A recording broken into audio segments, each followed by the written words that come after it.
Hey guys, welcome back to another episode of the Mind Muscle Connection podcast. Today is a Q&A episode, and I have a topic I want to dive into. Sorry, not a topic, 3 questions that were sent in via Instagram. But first, before I do that, I just want to go over a few ways you can help support the podcast. So first, if you have found this podcast to be helpful in any way, if you could leave a rating and review, and that will help more people find this podcast. So if you think anybody would benefit, or if you think more people would benefit from this a podcast, if you could leave that rating and review, and again, that will help more people find it. Appreciate everybody who listens to this podcast. Next, I have my free masterclass on body recomp, what it is, how to do it. Looks like I have something in my hair on, and I did. If you're watching on YouTube, I had something in my hair. I had to get it out. Anyways, I have my free masterclass on body recomp, what it is, how to do it. Again, the link to that is in the show notes if you are interested in finding out more about how I go about body recomp and common misconceptions, how to set it up, etc. And then I also have my free masterclass on nutrition periodization. In this, I go over each nutrition phase, how to set it up, common mistakes, adjustments, again, what your macros need to be. And I go through each phase. And also at the end, I also give you a example periodization kind of plan in terms of how to potentially set it up based on body weight and things like that. Again, the link to that is in the show notes and it's completely free. Next, if you haven't yet, give me a follow on Instagram, Jeff, HOEHN_. That's where I'm most active on social media. If you have any questions, whether that be on this podcast, any questions in general, you want to send in some questions that you want me to go over, again, give me a follow on there. With that, I'm always a DM away if you have any questions on that. Again, if something doesn't make sense that I say, or maybe I said something wrong and you need some clarification, again, you can just shoot me a message over there on that. So with that out of the way, let's dive into today's question. So first question I have is tips for dealing with hunger on a cut. And I think this is a great question. This is, I think when it comes to cutting, again, we're in a energy deficit. We are bringing in less calories than we take in. This is going to be something that hunger is going to be something that that's going to be there. And I would say that this is one of the biggest reasons why people just aren't able to stick to it long term. I think it's a couple things. One, hunger. Things are pushing you to eat more food. When we're hungry, we're more likely to think about food. It's going to be easier to eat, more likely to give in to any hungers and cravings that you have, or any tastes. If you have food around, you're hungry. Again, it's going to be really hard to manage this. I also think, and this is something that I think is underrated, and this is more the psychology side of things, is the longer we do something, we are just less likely to want to stick to it and less motivated. So if you're less motivated and you're also super hungry, it's like you get the chance to eat food, you're probably going to take it, right? Again, you can see where this becomes an issue, but hunger is definitely something that is a big reason why people aren't able to stick to fat loss dieting or cutting for extended periods of time. So how do we manage that? I think the first thing is we need to accept some hunger when cutting. It's just the cost of doing business. Like I said, if we know that there's going to be some hunger, if there's no hunger at all, to me, that tells me you're likely not going to be happy with your results. You're probably not going to be losing body fat as you would like. Again, we do want to accept some hunger. Now, this doesn't mean that we want to be ravenously hungry all the time. If you're always food focused, these are things that we need to pay attention to and potentially make some adjustments. Again, understanding that there needs to be some hunger. So if you're trying to mitigate all hunger, you're likely not going to see the results that you want to see. However, we don't want to see so much hunger that now you're not able to stick to it. You're just always thinking about food. You just have really low energy. That's different. That's something that we need to work on.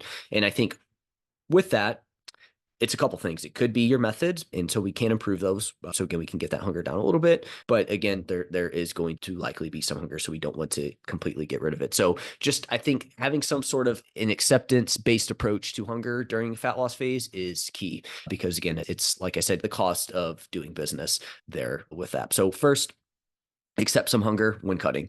2, eat fewer calorie dense foods. Okay, so what this means is eat fewer calorie dense foods, eat more nutrient dense foods, more high food volume foods. Okay. What would be calorie dense foods? My example I always like to bring up is think about an Oreo versus a chicken breast, right? A serving size for Oreos is 3 Oreos. A serving size for chicken breast is 120 grams. It's around 22 grams of protein, right? And so which one's going to fill you up more, right? The chicken breast or the Oreos? Again, the Oreos, while they may be a lot tastier, you're going to eat those and man, you're getting that 120 to 180 calories is going to go super quick. It's not going to fill you up at all, right? It's not going to provide any other nutrients. It's just going to, if anything, just make you hungrier and want more of that, especially if you're already hungry on top of it. Whereas a chicken breast, again, maybe it's not going to fully curb your appetite, but it's definitely going to be more filling than the Oreos. And you're also going to get 20 grams of protein and other micronutrients and whatnot that come with it. So that's the concept of calorie density versus nutrient density. Same thing, you could take a serving of strawberries versus Oreos. Oreos, right? Again, you're going to get way more strawberries than you would Oreos. You're going to get a lot more food volume, more nutrient density with that. So in general, eating more nutrient dense foods, less calorie dense foods is going to help you in a cutting phase, right? Because we're going to have lower calories. So let's say, for example, you can only eat 1,800 calories. If you have 2 servings of Oreos, we're looking at anywhere from around 300 calories. And that's now of food that's not going to keep you feeling full at all. And so a big portion of your caloric intake is now with food that's not going to fill you up. You're going to be super hungry throughout the day. And this is where I see people really screw up their fat loss dieting is they try to be too flexible with it. They try to keep in too many tasty foods. And because of that, their food volume is very low. Their nutrient density is low. Their calorie density is very high.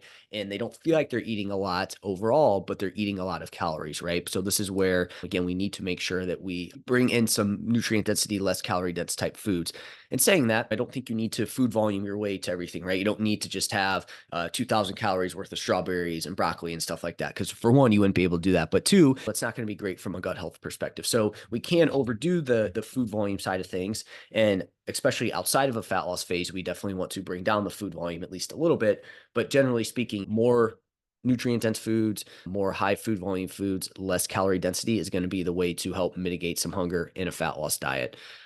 Like I said, you can't food volume your way to, like I said, you can only trick your brain so much to where you're not going to be able to just eat only veggies throughout the day, right? At some point, your brain is, or your body is going to want the calories, right? So it's like you could food volume your way to get a ton of food volume in, but if you're only eating 600 calories a day, yeah, that will probably help you lose weight, but you're also going to feel miserable. Your energy is going to be super low. You're going to be super hungry, right? Even though you're getting high food volume, again, we still need to make sure we eat enough calories as well too. But again, that can be something that helps there. Eating enough protein can be helpful as well too. When you're fat loss dieting, make sure you're around 1 gram per pound of body weight for protein.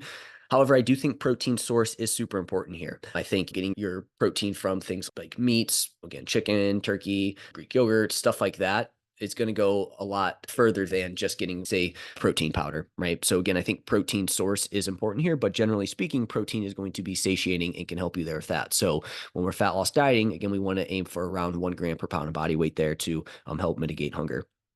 Number 4, we want to stay active, but not too much. So what you don't want to do is you don't want to be super inactive, super sedentary, is that could potentially increase your hunger because you're just not moving.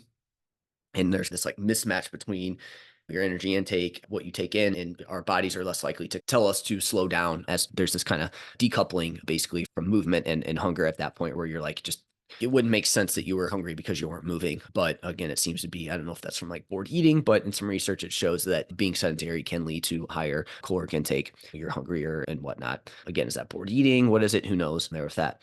And so we want to stay active, but if we start to if we start to try to be too active, where we're looking at say 15,000 steps plus per day or something like that, then you may start to see a little bit more hunger. And I bring this up because people will try to cardio their way or, oh, hey, cool. If I just get a ton of movement in, I can eat more calories. And yes, that could be the case, but it also might come with a little bit more hunger.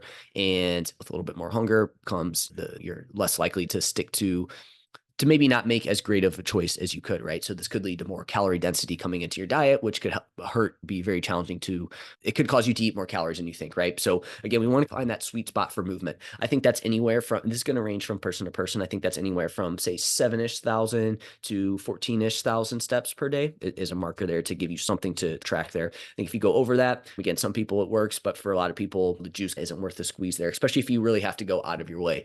If you just naturally get 15,000 steps a day because that's the nature of your job or whatever it may be, that's your lifestyle, I think you're fine. I don't think you need to worry about, oh, hey, I can't move because Jeff said that I'm going to be hungrier. However, if you're someone who gets 10,000 steps a day and you're like, oh man, I need to get 2 more hours of walking in per day to get to 16,000 because I want to expend more energy to eat more food, I think that's a mistake and not a worthy investment there with that. Number 5, we want to manage our stress and get enough sleep. Again, this is highly overlooked in a fat loss diet and in general, but higher stress levels is going to lead to you to want to have more kind of calorie dense type foods there with that. So again, it's not necessarily that you'll get hungrier, but usually it's for those tastier foods, right? You're not more hungry for nutrient dense foods, which we talked about the importance of getting nutrient dense foods and being careful with calorie density foods. Calorically dense foods. And And we want to make sure we manage our stress because that can be something that can increase our hunger. And then sleep, same thing with sleep. Sleep's going to be something that one, you less energy to move throughout the day, but then on top of it, it's going to lead to food cravings, right? As well too, you're going to again really want those kind of highly palatable, tasty foods, calorically dense foods. And when we get poor sleep and stress is high, which they go hand in hand, it's a vicious cycle there. We also are less likely to make good choices, right? So there's that. You're just going to be less motivated to stick to it. So again, all these things trickle down, right? So I talked about the longer we do something, the less likely you are to stay motivated. You're also hungry. So again, that's pushing you towards wanting to eat more food. And then on top of it, if we're getting poor sleep and not managing our stress is just super high, that's going to just exacerbate these issues. And again, it's going to be very challenging. So you can see where all these things can start to stack up on each other here on this. And then six, certain meal timing strategies may help. There is some research to show that eating biasing more of your food towards earlier in the day can help with hunger, at least perceived feelings of hunger. So that could be something. But again, at the end of the day, your overall caloric intake is priority number one. So again, don't think that there's some magic to that, but it can potentially lower hunger. Eating a little bit more around your workouts can be helpful. Also, eating less food, avoiding large meals like an hour or two before bed can also be helpful, right? Again, your overall caloric intake is priority number one here. But again, these are some things that can help you mitigate your hunger. Also, just having meal timing can also be just having a structure of when you're eating your meals each day. And I find this to be helpful because if we're just randomly eating from day to day, how many meals we have, what time of day, you're more likely to give into hunger because you don't really know when your next meal is going to be. Whereas if, hey, I'm going to eat around 8 to 9 every day. I eat around 12 to 1 every day. I eat around 3 to 4. Like, when that next meal is coming. So you're more likely to manage your hunger and stick to it. So this is where I think certain meal timing strategies of when you have your meals, but also meal timing strategies of the amount of meals you're going to have per day and when you time those can also be super helpful as well. There's that. So those are some tips with dealing with hunger on a cut. Again, understanding that part of it is, hey, it's just going to happen. But then two, there are some things that we can do to help mitigate hunger there with that. All right. So next question, tips for overcoming fear of fat gain on a bulk. Good question, right? This is more the mental side of things. And I would say I have a lot of people that come to me that know they need to take a break from fat loss dieting, and they're just mentally struggling with, how do I manage this period of time, right? I'm just so used to, hey, I always need to drop weight. Hey, I need to be smaller. And so this concept of eating a little bit more for a period of time, not actively trying to lose weight, is just very counterintuitive and foreign to a lot of people. So I think this is a great question, right? Because I'm sure there's a lot of people that are listening that one of the reasons they're like, yeah, I know I need to stop trying to drop body fat. I need to take a break from this. But again, I'm just really scared that I'm going to gain a ton of weight, and therefore they end up just never doing it. So here's a few things that I think can be helpful if this is you. So first, if done right, you really shouldn't put on that much body fat, if any body fat at all, right? I think the reason a lot of people struggle is they just go at it the wrong way. They think that they need to gain more weight than they think they do. They try to gain weight every single time they weigh in. If they're not, they're like, I need to eat a little bit more. And that's going to lead to more fat gain. Also, a big one is you just aren't really tracking or on top of your nutrition during this phase, right? So, hey, I'm going to go all in on fat loss. Hey, I'm done with fat loss. Now I'm going to start to be a little bit more flexible. And then as time goes on, you're tracking less, you're letting more tasty foods slip in. And the next thing, now you're in this really large surplus to where you're just going to gain a little bit more body fat than you'd want. Not focusing on sleep and stress management. Again, these are things that can help or that can make you gain a little bit more body fat in a bulk, which I call a building phase, not a bulk. You need to make sure weight training's there, making sure you're pushing your weight training, because that's really going to make sure that those calories we give our body are going to go to mostly muscle versus adding on body fat. And again, also just not gaining weight too quickly. I think the new kind of number out there now is about 1% of body weight per month is a good metric to go off of, right? If you start going over that, hey, you're probably going to gain a little bit more body fat than you would need to. So again, if done right, you really should not put on much body fat at all to the point to where you feel like you're all of a sudden just looking completely different. You're just overly fat, whatever it may be. Again, this is going to depend on the person, right? Because if you're super shredded, you're at like 5% body fat. Well, unfortunately, you are going to have to put on a little bit of body fat, right? In this process. So again, I think it's also that understanding that, hey, is me staying as lean as I am really serving me well with that, right? Next, do you have to gain fat?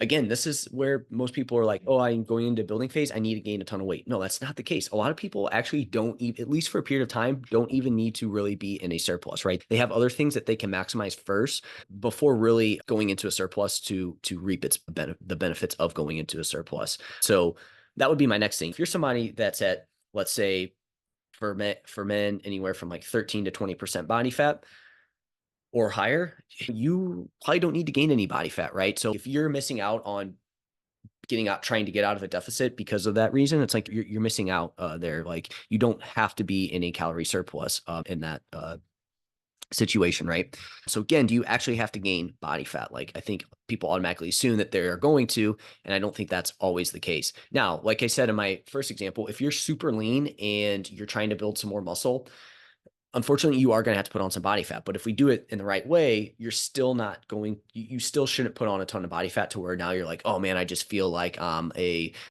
just a slob now at this point, right? Or whatever you feel here that's keeping you there. And if you're to the point to where like you're, say, sub 5 to 10% body fat, and like for you putting on any amount of body fat just gives you a ton of anxiety, you may need to see somebody for that, right? There could be some more further underlying issues that you need to get hashed out with that, because if that's the case, and again, you don't feel great because you're that body fat, you want to build muscle, but mentally it's just getting in your head, you have this kind of standard in your mind, again, that may be something that you need to seek out some help with to look into that a little bit more there with that. So again, I think that's super important. I've had this conversation with clients in the past too, where once you get fairly lean, it's like your baseline is different now. And again, you feel like you're high amounts of body fat, but again, you're just basing that off of your lowest kind of leanest look. And again, sometimes that can get you into some trouble there. So again, I think this is where the mental side of things is super important. And this is where, if you haven't worked with a professional before on this, then I would 100% recommend that, because I think the mental side of things is really the most challenging part here on this, right? So again, I couldn't tell you enough how important it is to, like, how often I see clients that if they weren't working with me, they would have gone back to a fat loss phase, or just because again, they had that urge they felt like they were gaining a little bit of body fat. It's like, you're actually not there with that. And then I guess lastly, what's more important to you? Is it staying lean or putting on muscle? And there's no right or wrong. If you feel good, you like the way you feel, you want to stay lean. Again, you don't have to put on body fat if you don't want to, right? I think people hear, oh, a surplus is best for muscle growth. People automatically think that they have to do that, or there's some magic to it, or again, they have to put on all this body fat, when really you don't have to, and it's ultimately up to you. Now, you can't expect to put on a ton of muscle, be super lean. Like, you can't have it all. Like, there needs to be some trade-offs there with that. And again, this comes back to the mental side of things. You just have to be willing to sacrifice for the short term for the long term. If you're not able to do that, then again, things you might not be able to reach the body comp that you ultimately want. And again, there's nothing wrong with that either. Now, this again is a different story if you're at a certain body fat percentage and you feel like crap, and again, mentally you just don't want to gain any weight because you feel like you're good. Then that's where I think we need to look into that a little bit further. But if you're lean and you feel good and you like where you're at, it doesn't hamper your lifestyle, you feel good about your lifestyle, all that, then again, I think, do you have to gain body fat or be in a surplus? I don't think so. So hopefully that helps some people overcome fear of fat gain on a bulk. Like I said, I use a building phase. That's what I refer to that as. And a lot of times people are shocked at they really don't have to gain much, if any, weight, or at least any noticeable amount of body fat to see the rewards of a building phase. So again, we want to definitely keep that in mind. So hopefully that's helpful there. All right. So last question of the day is, does lifting really heavy cause weight loss to stall or not happen?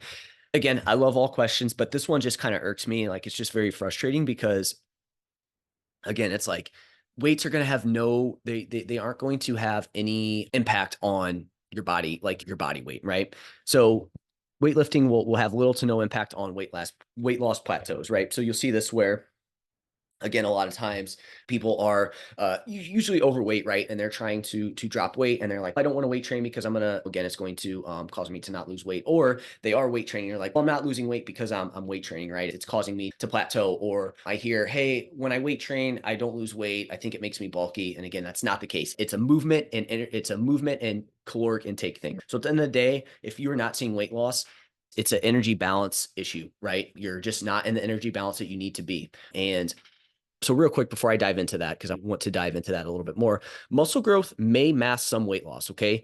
But this typically is less of an issue than you think. It's not that it's one for one where, oh, you're just gaining so much muscle that you're not seeing any weight loss. Look, at the end of the day, that's not going to be the case. But muscle growth may be masking some weight loss, right? And so that's why you want to look at measurements. That's why you want to look at progress pictures to see where that is trending, right? So we do want to look at those things, but weightlifting in itself is not going to be something that's, oh, hey, you're weight training too hard. We can't drop weight now. Again, that's not going to be the case. Like I said, it's an energy balance thing. There's something's going on to where your energy balance is not where you want it to be. So first, what I want to say on this is, look, it's tough to get into a calorie deficit, right? And not only to get into it, but to stay in a calorie deficit for extended periods of time. People can do it for a day or two, a week or two, but to do it for extended periods of time, it's very challenging. It's not an easy thing to do, right? And the reason why is, one, tracking can be off. Tracking is a skill. So even if you're tracking calories and you're eating X amount of calories, probably not actually eating that amount, because again, things can be off. Restaurants make it challenging to actually be at the right calorie amount. Ideally you need to weigh your food, because serving sizes could be off, and that's going to alter how many calories you're actually eating. The numbers that are actually if something says it has X amount of calories, it could be off by up or down 25%. So we have that, right? So that makes tracking very hard. So again, there's this mismatch of, hey, you may think you're eating 1,500 calories, but really you're eating 2,500. Our brain, right? So our brain, as the more overweight you are, your hunger and satiety cues are just out of whack, right? So for you, you may find that it's just really hard for you to get full, right? And it's going to be easy to eat more calories than you think, right? Again, our brain plays a big role. This also, as you're trying to drop weight, again, you're not only the motivation side of things that I talked about, but you may find that more calorie dense foods taste better and it's really hard to moderate them, right? Which leads to you consuming more calories than you think. Another thing here is, if you are overweight, you may have a lower total daily energy expenditure than what you would put into a calculator. So again, a calculator may say you have your maintenance calories are 2,000. So, but really because of all these things going on within your body, your total daily energy expenditure may be 1,700, right? So it may be lower than what you think.